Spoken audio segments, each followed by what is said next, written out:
नमस्कार। मैं आज की स्मार्ट इंडिया हैकाथॉन की इस 7th एडिशन में देश की माननीय प्रधानमंत्री नरेंद्र मोदी जी का स्वागत करता हूं। 48 सेंटर में बैठे हुए हमारी सभी टीम प्लेयर्स, टीम लीडर्स, सभी को मैं आज की हैकाथॉन में स्वागत करता हूं। मित्रों, माननीय प्रधानमंत्री जी की मार्गदर्शन में 2017 से स्मार्ट इंडिया हैकाथन की परिकल्पना होती है।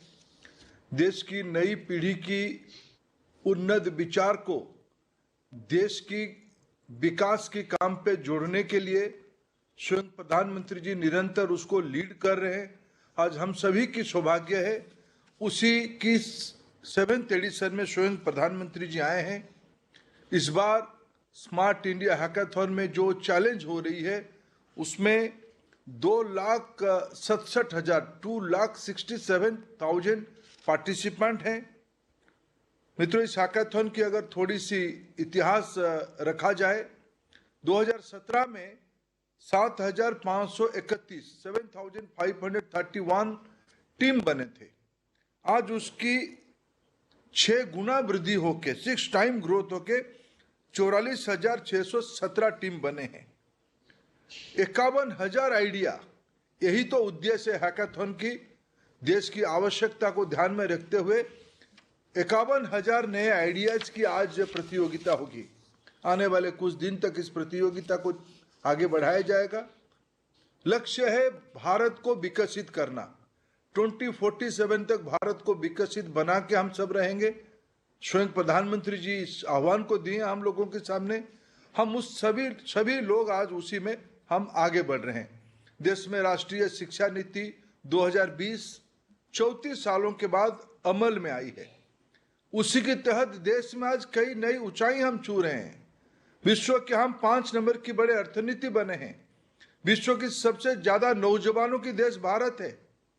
भारत की नियति में आने वाले 2-3 साल के अंदर और एक लंबी छलांग लगा के हम विश्व की 3 नंबर इकोनॉमी बनने वाले हैं। मित्रों, हम अपने ही लिए ही जीते हैं, विश्व के लिए जीने वाले ये देश आने वाले दिनों में अपने उद्यमिता के आधार पे, अपने इनोवेशन के आधार पे, अपने नया व्यवसायिक दृष्टिकोण को दिखाते हुए, जब कुछ साल पहले हमारे पास कुछ चंद स्टार्टअप्स थे, आज लाखों की संख्या में पहुंचे हैं। ये प्रधानमंत्री जी की हमारी सफल नेतृत्व के कारण, मार्गदर्शन के कारण ये हो पाई है।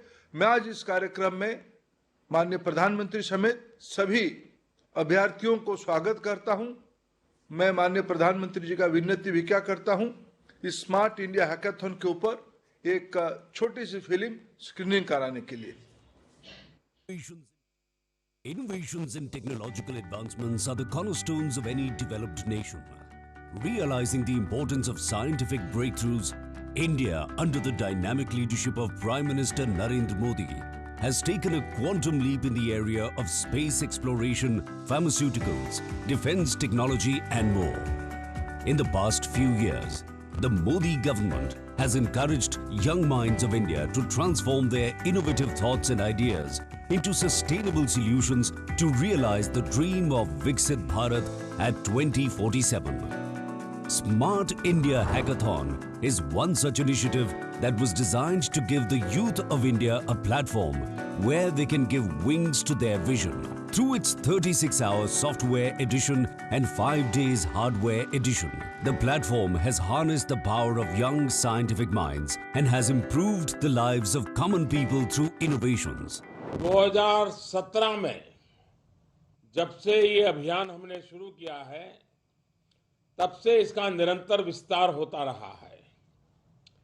साथियों, स्मार्ट इंडिया हैकेथॉन राष्ट्रीय स्तर पर होने वाला सबसे बड़ा ओपन इनोवेशन मॉडल बनकर उभरा है, जहां एक ही प्लेटफॉर्म पर बड़ी संख्या में industry, educational institutes, government agencies, professionals और स्टूडेंट्स एक दूसरे के साथ मिलकर काम कर रहे हैं।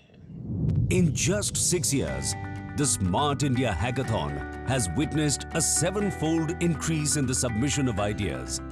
There has been exponential growth in the number of participating teams and ministries. Today, the hackathon has grown into the world's largest open innovation model and promotes ideation and entrepreneurship through the use of science and technology. Let us hear some success stories where these innovations from one part of the country have changed the lives of people living across the country. मैंने smart hackathon attend किया। ऐसा programme in future आगे में और होते रहने से हम जैसे छात्रों को नॉर्थ ईस्ट में और मेन स्ट्रीम के साथ जुड़ने का मौका मिलेगा। One such hackathon that I participated in 2019 was Smart India Hackathon. That is where I came to know the importance of how crowdsourcing innovation could lead to the new technologies that are coming up in different domains. We came up with this entire platform that helps millions of developers and organizations to come together and come up with the best of the solution. I was able to develop this product which can save surgery time by approximately 40%, and it is used for removing tumors and performing surgeries on blood vessels, and we are also going to start export from the next year. We are very grateful to the SIH organizers and the AICT organization. This innovative instrument which can perform 4 actions together: holding the tissue, dissection of the surgery, sealing the tissue and sealing the blood vessels to control the bleeding, and then cutting. This actually helps the surgeon by reducing the operating time.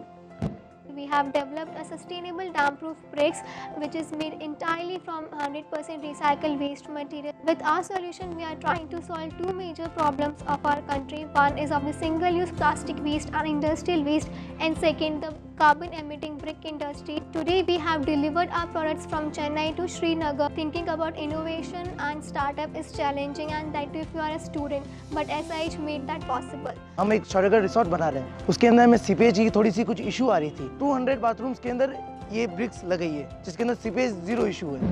Electromotion is a technology company which develops cutting-edge technologies in the field of smart mobility. Our USP is we convert the existing petrol and diesel auto rickshaws into an EV in just 2 hours. And we have a mission to attain zero tailpipe emissions. Smart India Hackathon is the biggest foundation stone for the startup ecosystem in India, and it opens door for future opportunities as well. पहले मैं petrol का गाड़ी चलाता था, मैं अभी electronic गाड़ी बिठा रहा हूँ। अभी इलेक्ट्रॉनिक गाड़ी में इनकम है। Smart India Hackathon 2023 will continue the legacy of providing young students the opportunity to display their ideas and turn them into successful businesses. Smart India Hackathon, transforming country's technological landscape to realize the vision of Viksit Bharat at 2047. मित्रों, अभी माननीय प्रधानमंत्री जी की संवाद देश की 5 स्थान पे होने वाला है। इस संवाद को आगे बढ़ाते हुए मैं सबसे पहले national institute of engineering Mysore Karnataka से 2 मेरे विद्यार्थी मित्र श्री शौकत दास और कार्तिक नारायण को इनवाइट करता हूं माननीय प्रधानमंत्री जी से संवाद करने के लिए। नमस्ते फ्रेंड्स। नमस्कार प्रिय प्रधानमंत्री। आप सभी यंग इनोवेटर्स, प्रॉब्लम सॉल्वर्स के साथ बात करने का मैं सुबह से इंतजार कर रहा था। मैंने दिन में भी अपनी टीम से आपके बारे में कई बार अपडेट लिया है। स्मार्ट इंडिया हैकाथॉन में मेहनत आप लोग करते हैं, लेकिन सीखने का अवसर मुझे भी मिलता है। इसलिए मैं कोशिश करता हूं कि जब भी स्मार्ट इंडिया हैकाथॉन हो रहा हो, आपसे संवाद जरूर करूं। आज भी आप सुबह से ही जुटे हैं, इसके बावजूद आपके चेहरे पर एक ताजगी है, एक उत्साह है। यही ताजगी, यही उत्साह, यही आत्मविश्वास नेशन बिल्डिंग की इच्छा शक्ति आज भारत की युवा शक्ति की पहचान बन चुकी है। मैं अब आपसे बातचीत का सिलसिला शुरू करना चाहता हूं। तो सबसे पहले हमारे साथ कौन जुड़ रहे हैं? Sir, I am Shoykot Dash. I am from Bangladesh and I am studying in NIT Trichy and I'm representing and leading the team Ferrite Core. अच्छा, मुझे बताया गया है कि इस सेंटर की टीम रेलवे कार्गो के लिए IoT बेस्ड सिस्टम बना रही है। आपके साथ Yes, sir. बांग्लादेश के भी स्टूडेंट्स हैं। क्या आप मुझे अपने इस इनोवेशन के बारे में कुछ समझा सकते हैं? Sir, so what happens is that India has the fourth largest railway network in the world, sir. Or around 70 to 80% of all the coal in India is being transported through these railway networks. So because of that, underloading and overloading happens. That is, the train wagons is not being filled till the appropriate level. They're filled very low or they're filled too much. बहुत fill किया तो the government will have to pay fine to the railways, and बहुत कम fill किया तो the cost will not be covered. We won't get proper it won't be properly sold. So we'll have to find out ways to measure the weight of the train and reach the proper level. So we are using IoT and artificial intelligence based technologies by using ESP32 microcontrollers or Raspberry Pi modules. We use these to measure the weight of the wagons, keep track of all these weights, and to take appropriate actions based on these weights. And we'll also use 3D scanning techniques and to have a 3D model of the wagon and use artificial intelligence to predict the weight, so that this will be a much faster way. आपकी team में कितने member काम कर रहे थे? Sir, we are 6 members. 3 are from Bangladesh and 3 are others from India, different parts of India. Three are from Bangladesh. Yes, sir. Is there anyone else who want to talk to with me? Yes, sir. Sir, मैं शोयकत दास हूँ. मैं बांग्लादेश से हूँ and NIT Trichy में undergrad कर रहा हूँ.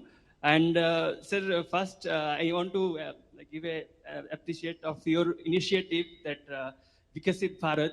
I love it. I really love this idea. It's a great idea. I submitted my idea to make India the developed nation by 2047. Sir, our problem statement has been given by the Ministry of Coal, and the title is predicting, preventing the overloading and underloading of railway wagons, sir. अच्छा, मुझे विश्वास है आपके प्रयास से भारतीय railway को बहुत फायदा होगा। इस समय भारतीय रेल अपने ट्रांसफॉर्मेशन के दौर से गुजर रही है। केंद्र सरकार इस पर हजारों करोड़ रुपए खर्च कर रही है। हमारा बहुत बड़ा फोकस लॉजिस्टिक्स पर भी है। ऐसे में आपका इनोवेशन बहुत मददगार होगा। मुझे आपकी टीम में बांग्लादेश के स्टूडेंट्स को देखकर भी अच्छा लगा। हम चाहते हैं कि आप जैसे और भी टैलेंटेड फॉरेन स्टूडेंट्स अपनी हायर स्टडीज के लिए भारत आए। जो फॉरेन स्टूडेंट्स भारत आकर अपनी हायर एजुकेशन पूरा करना चाहते हैं, उनकी मदद के लिए हमने स्टडी इन इंडिया प्रोग्राम भी शुरू किया है। मुझे बहुत अच्छा लगा। आप सबको मेरी बहुत बहुत शुभकामनाएं हैं। आइए, अगला ग्रुप कहाँ से है? अगला माननीय प्रधानमंत्री जी, अगला group Gujarat technological university Ahmedabad से है। मित्र आदरणीय हर्षिता और जेथुआ, ये दोनों बात करेंगे। नमस्ते। नमस्ते सर, केम छो? आपने एवा नेवा। हाँ, बताइए। सर, हमारी टीम एजे पॉलिटेक्निक अहमदाबाद से है। हमारी टीम का नाम है हाइब्रिड सिक्योरिटी। हमारी टीम के लीडर है पार्थ। हमारी टीम में है धार्मिक, जय, आयुष एंड जीत। हमारी टीम इसरो बेस्ड प्रोजेक्ट पे काम कर रही है और उसका एक्सप्लेनेशन आपको जय देंगे। नमस्कार सर। नमस्कार। सो हम लोगों का जो प्रोजेक्ट है वो है कि इसरो का जो मून लैंडर है वो जैसे कि चंद्रयान 3 लैंड हुआ था, वो बहुत सक्सेसफुली लैंड हुआ था। सो हमें इसरो ने जो अभी इमेजेस प्रोवाइड की है वो है मध्यम रिजोल्यूशन वाली। सो वो इमेजेस को हम सुपर रिजोल्यूशन में कन्वर्ट करेंगे इमेज प्रोसेसिंग और एआई की मदद से। सो वो जो इमेजेस हमें मिलेगी उस इमेज से हम हजार्ड मैप बनाएंगे, मतलब कि जो मून पे क्रेटर्स है और बोल्डर्स है वो सब कहाँ पे है और उसके हिसाब से हम कहाँ पे सेफ लैंडिंग कर सकते हैं वो मिलेगा हमें। और वो दोनों चीज़ों से हमें मिलेगा कि जो नेविगेशन पाथ है वो प्रोवाइड करेंगे कि हमारा अर्थ से मून तक का जो पाथ है वो प्रोवाइड होगा कि कहाँ हम सेफली लैंड कर सके। सो उसके लिए हमारा प्रोजेक्ट है और हम SIH और इंडिया को थैंक यू कहना चाहते हैं ये चीज़ के लिए। आप लोग वहाँ कभी इसरो के लोगों से मिलने गए? इसरो में जो साइंटिस्ट काम करते हैं उनसे कभी चर्चा की, इस विषय में उनसे कोई गाइडेंस लिया, ऐसा कोई प्रयास किया क्या? सर एक बार मैं छोटा तब गया था इसरो पे और तब मैंने ये चीज़ें जानी थी यहाँ की और उसकी वजह से बहुत अच्छा फील हुआ था। फिर यहाँ पे मैंने देखा कि ये प्रोजेक्ट में प्रॉब्लम ID में है तो हमें लगा कि क्यों ना यही हम चूज़ करें। देखिए जो स्टार्टअप वाले हैं, ज़रा आप एक बार ऑनलाइन जाएंगे तो काफ़ी स्टार्टअप्स हैं जो आजकल स्पेस में काम कर रहे हैं।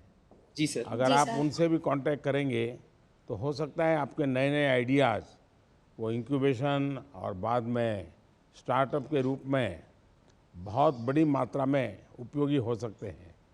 जी सर। और आप तो जानते हैं कि भारत का स्पेस प्रोग्राम आज पूरी मानवता के लिए उम्मीद की किरण बन चुका है।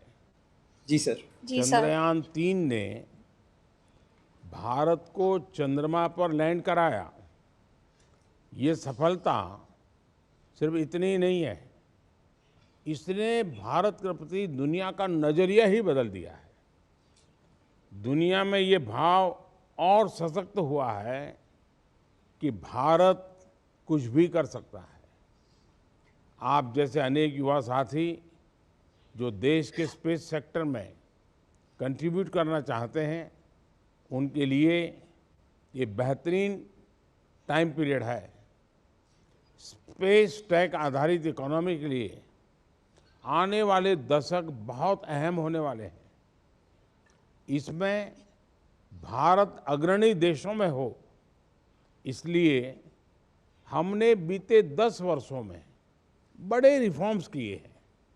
युवा शक्ति को अधिक अवसर देने के लिए स्पेस को प्राइवेट सेक्टर के लिए खोला गया है। हमने इसरो की फैसिलिटीज को युवा स्टार्टअप्स के लिए ओपन किया है। आज इन स्पेस जैसा संस्थान हमारे पास, और मैं आपको चाहूँगा कि इन स्पेस का हेडक्वार्टर वहीं है, आप जरूर एक बार उन लोगों से भी मिलिए। जब हम स्पेस टेक्नोलॉजी की बात करते हैं तो ये सिर्फ स्पेस साइंस तक सीमित नहीं है, इससे रोजमर्रा की अनेक समस्याओं का समाधान होता है। इसलिए स्पेस में जिसको महारत है वो निश्चित रूप से दूसरी टेक्नोलॉजी में भी फर्स्ट रो में रहने वाले हैं। चलिए, मेरी आप सबको शुभकामनाएं। अब आगे बढ़ते हैं। अब कौन जुड़ रहा है हमारे साथ? अभी Veer Surendra Sai university of technology Sambalpur Orissa के आदरणीय सैयद सिद्दीकी हुसैन माननीय प्रधानमंत्री जी से बात करेंगे। जय जगन्नाथ। सर नमस्ते सर। सुनाई दिया? जय जगन्नाथ। Yes sir. हाँ, जय जगन्नाथ सर। बताइए। सर मैं कुछ बताऊं अपने बारे में। इससे पहले मैं आपको शुक्रिया करना चाहूँगा ये प्लेटफॉर्म हम तक पहुंचाने के लिए, जिससे हम अपने आइडियाज़ पूरे नेशंस के साथ शेयर कर सकते हैं। सर मैं सैयद सादिक हुसैन हूँ। मैं अपने college Gandhi institute for technology Bhubaneswar की तरफ की एक टीम, हमारी टीम आर्कस को रिप्रेजेंट कर रहा हूँ। हमारे टीम के मेंबर्स हैं अंकित, अध्यक्षा, दीप्ति, अनीश एंड देवाशीष। अच्छा, इस सेंटर पर टीमें बहुत से इनोवेटिव सॉल्यूशंस पर काम कर रही हैं। Yes sir. आप लोगों ने किन चीज़ों पर बल दिया है? सर हमने मेंटल हेल्थ के ऊपर ध्यान दिया है, स्पेशली बच्चों के मेंटल हेल्थ के ऊपर। और हमारा प्रॉब्लम स्टेटमेंट यही था यानी मेनली बच्चों की मेंटल हेल्थ पर। Yes sir. हाँ सर हमने मेंटल हेल्थ को, बच्चों के मेंटल हेल्थ को ट्रैक करके उसे एनालाइज करके एक मतलब एक ऐसे रेटिंग बनाया है जिससे कि पेरेंट्स और डॉक्टर्स को पता चले कि बच्चे के मेंटल हेल्थ किस तरह है, और कुछ बुरा होने से पहले ही उन्हें सूचना मिल जाए जिससे कि वो सही कदम उठा पाएँ सर।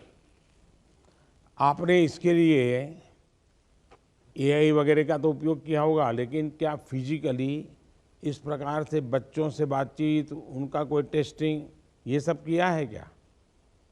सर हमारे जो एप्लीकेशन, जो सॉल्यूशन रहेगा उसमें पेरेंट्स से भी कुछ कुछ सवाल पूछे जाएंगे, जैसे कि बच्चों के व्यवहार, खाने पीने के तरीके, खेलने के तरीके। तो इससे क्या होगा कि बच्चों के बारे में हमें और भी जानकारी मिलेगी, जिससे हम उनके बारे में पता कर सकते हैं कि वो कैसे हैं। अच्छा, इतनी 3 बेटियां भी इसकी आपकी टीम में हैं, कोई बेटी कुछ बताना चाहेगी?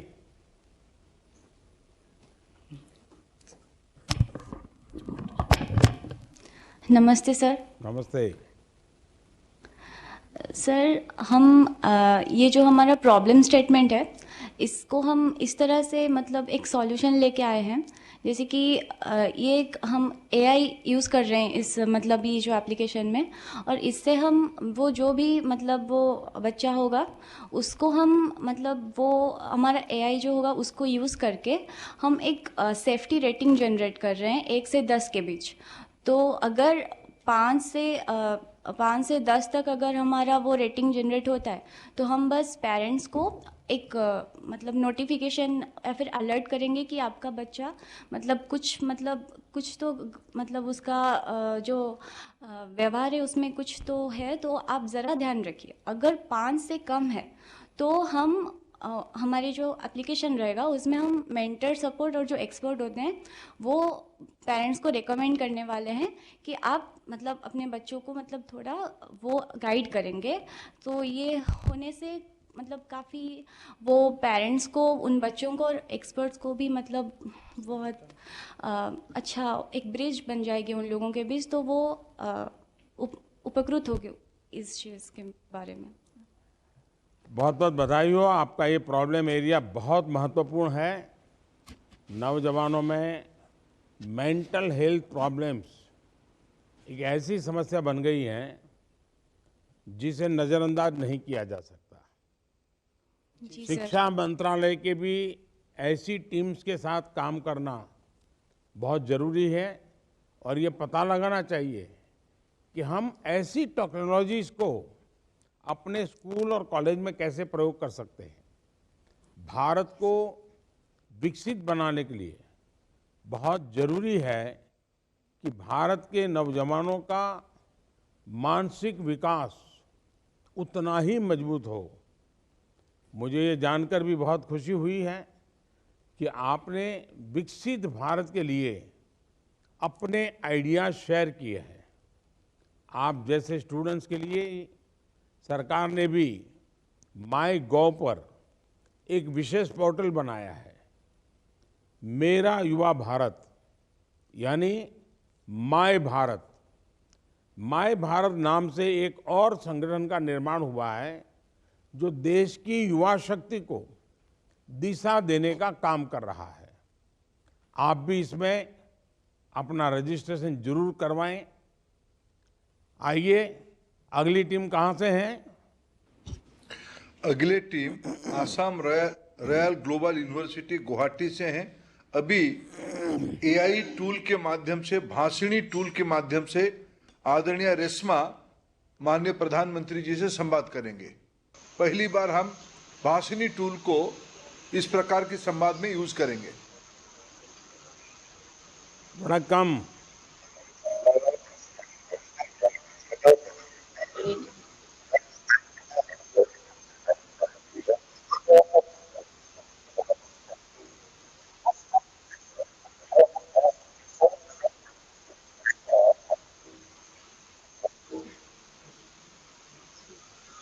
Vanakkam sir, I am Vanakkam, Reshma vanakkam. Mashuda from Nada Saraswati College of Engineering and Technology, Tamil Nadu.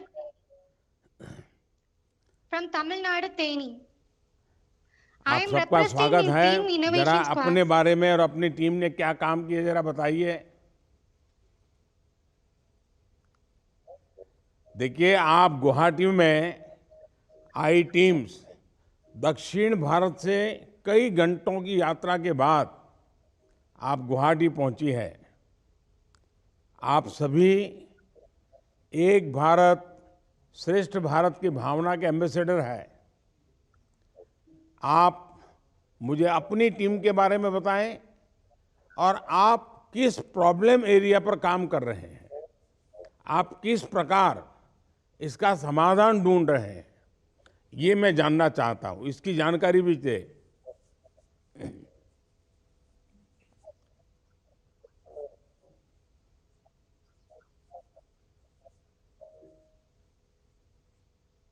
Okay, sir. I am representing the team Innovation Squad. I am working with 6 of my teammates, Navin Bharati, Rubini, Sophia, myself Resma, Vigneshwar and Ashwin. And our problem statement is AI-based generative design of hydropower plant. We are going to give a generative design of components of hydropower plant. Our main motive is to get input from the users through our web application. Based on that input, we are going to generate a generative design of components of the hydropower plant. It will be very helpful to India become a self-reliant in energy, and it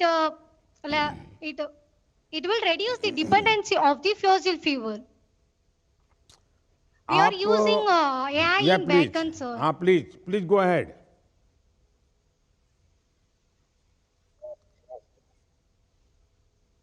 Okay, so we are using AI to train our data set in backend, sir. We also went for a field visit Mullai Periyar Dam. On that hydropower plant, we collect some information about the components that are present in the hydropower plant. It is very helpful to develop our project. We gathered some data sets from that hydropower plant, and we are using that in our website. And it is integrated with the AI algorithms to generate a 2D design of the components of the hydropower plant, sir. आप जिस solution के लिए काम कर रहे हैं वो विकसित भारत के लिए बहुत महत्वपूर्ण है। पावर सेक्टर और आर्टिफिशियल इंटेलिजेंस, ये दोनों भारत के फ्यूचर को शेप करने के लिए बहुत जरूरी है। इसलिए इन दोनों को कनेक्ट करने के रास्ते हमें खोजने ही होंगे। पावर प्रोडक्शन के साथ साथ पावर ट्रांसमिशन और कंजम्पशन की मॉनिटरिंग, इसमें भी एफिशिएंसी की बहुत अधिक जरूरत है। इसमें एआई बेस्ड सॉल्यूशन को कैसे इंट्रोड्यूस किया जा सकता है, इस तरफ भी आपको जरूर सोचना चाहिए। बीते सालों में हमने हर गांव, हर परिवार तक बिजली पहुंचाने के लिए काम किया। अब हम खेतों में छोटे छोटे सोलर प्लांट्स हो, शहरों में रूफटॉप सोलर प्लांट्स हो, इस व्यवस्था की तरफ धीरे धीरे आगे बढ़ रहे हैं। इससे जुड़ी एफिशिएंट सॉल्यूशंस पर भी युवा साथियों को जरूर काम करना चाहिए।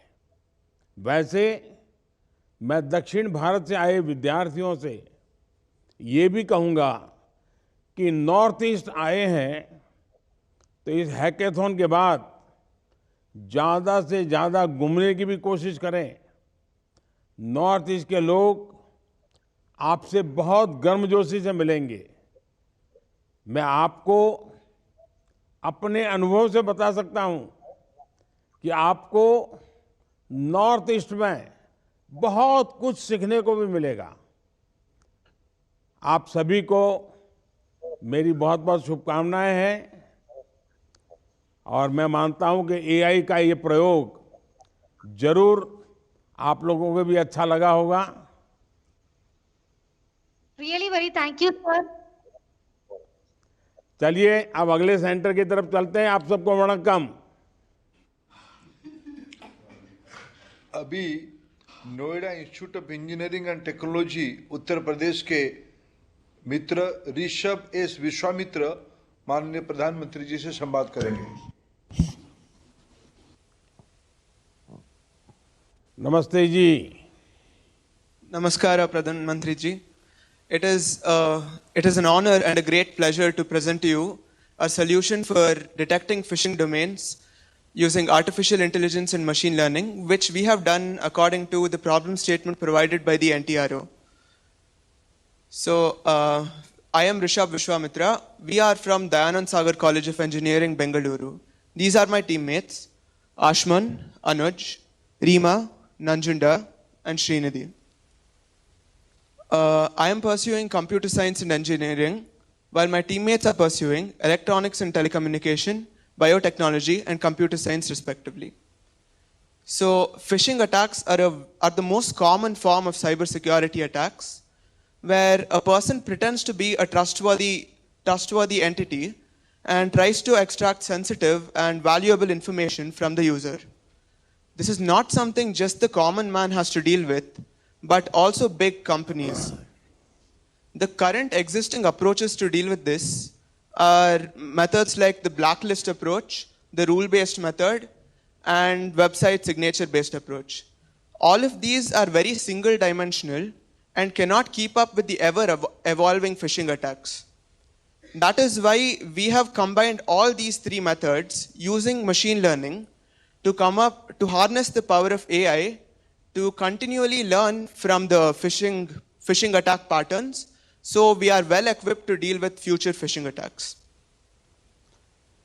ऋषभ, आप लोग तो जानते हैं कि ये बड़ा डायनेमिक क्षेत्र है। आप एक सॉल्यूशन निकालेंगे तो ये बेईमानी करने वाले लोग दूसरा रास्ता खोजेंगे। आप दूसरा रास्ते पर काम करेंगे तो तीसरा रास्ता खोलेंगे, और इसलिए ये चोर सिपाही की लड़ाई जैसा एक लगातार नए नए इनोवेशंस करने पड़ते हैं, और उसमें आप लोग काम कर रहे हैं। मैं आपको बहुत बहुत बधाई देता हूँ। नई टेक्नोलॉजी के साथ हमें बहुत सतर्क रहना होता है। अगर इनका नियमों से इस्तेमाल हो तो ये बहुत उपयोगी है, लेकिन अगर गलत तरीके से प्रयोग किया जाए तो इससे बड़ी समस्याएं हो सकती है। आप सब जनरेटिव एआई से बन रहे डीप फेक वीडियोस के बारे में जानते हैं, जो एकदम देखने वाले को एकदम असली दिखते हैं।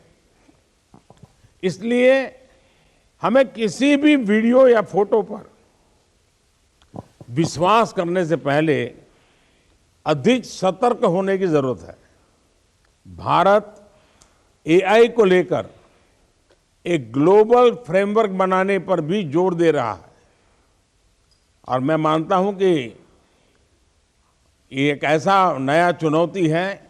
आप जैसे नौजवान जो इसमें काम कर रहे हैं वो जरूर आगे भी काम करते रहें।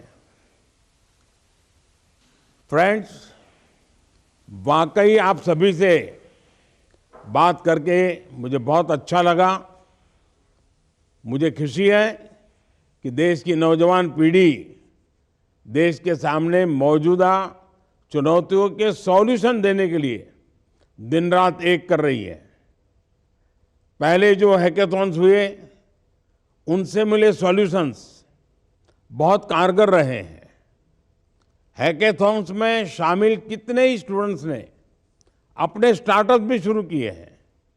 ये स्टार्टअप्स, ये सॉल्यूशंस सरकार और समाज दोनों की ही मदद कर रहे हैं। ये आज इस हैकेथॉन में शामिल हुई टीमों, हजारों स्टूडेंट्स के लिए भी बहुत बड़ी प्रेरणा है। साथियों, 21वीं सदी का भारत आज जय जवान, जय किसान, जय विज्ञान और जय अनुसंधान के मंत्र पर आगे बढ़ रहा है। कुछ हो ही नहीं सकता, ये बदल ही नहीं सकता, इस सोच से अब हर भारतीय बाहर निकला है। इसी नई सोच के चलते बीते 10 वर्षों में भारत 10वें नंबर से 5वें नंबर की इकोनॉमी बना है। आज भारत के यूपीआई का डंका पूरी दुनिया में बज रहा है। कोरोना के महासंकट के दौरान भारत ने मेड इन इंडिया वैक्सीन बनाई। भारत ने अपने नागरिकों को मुफ्त में वैक्सीन भी की प्रक्रिया भी पूरी की और दुनिया के दर्जनों देशों को भी वैक्सीन पहुंचाई। साथियों, आज यहां यंग इनोवेटर्स और अलग अलग डोमेन्स के प्रोफेशनल्स मौजूद हैं। आप सभी समय का महत्व समझते हैं, तय समय में लक्ष्यों तक पहुंचने का मतलब समझते हैं। आज हम समय के एक ऐसे मोड़ पर हैं जहां हमारा हर प्रयास अगले 1000 साल के भारत की नींव को मजबूत करेगा। आप इस यूनिक टाइम को समझे। ये समय यूनिक इसलिए है क्योंकि कई फैक्टर्स एक साथ आए हैं। आज भारत विश्व के सबसे युवा देशों में से एक है। आज भारत में विश्व का सबसे बड़ा टैलेंट पूल है। आज भारत में एक स्थिर और मजबूत सरकार है। आज भारत की अर्थव्यवस्था रिकॉर्ड तेजी से आगे बढ़ रही है। आज भारत में साइंस और टेक्नोलॉजी पर अभूतपूर्व बल दिया जा रहा है। साथियों, ये वो समय है जब टेक्नोलॉजी हमारी लाइफ का एक बहुत बड़ा पार्ट बन चुकी है। हम सबके जीवन में टेक्नोलॉजी का जो प्रभाव आज है वो अतीत में कभी नहीं रहा। स्थिति ये है कि एक टेक्नोलॉजी के साथ हम पूरी तरह सहज भी नहीं हो सके तब तक उसका एक अपग्रेडेड वर्जन आ जाता है। इसलिए आप जैसे यंग इनोवेटर्स का रोल बहुत ही इंपॉर्टेंट है। साथियों, आजादी का अमृत काल यानी आने वाले 25 साल देश के साथ आपकी लाइफ को भी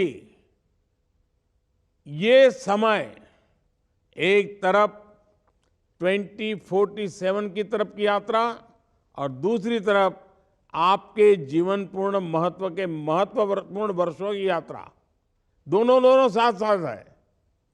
भारत को विकसित बनाने के लिए हम सभी को मिलकर काम करना है और इसमें आप सभी का सबसे बड़ा लक्ष्य होना चाहिए भारत की आत्मनिर्भरता।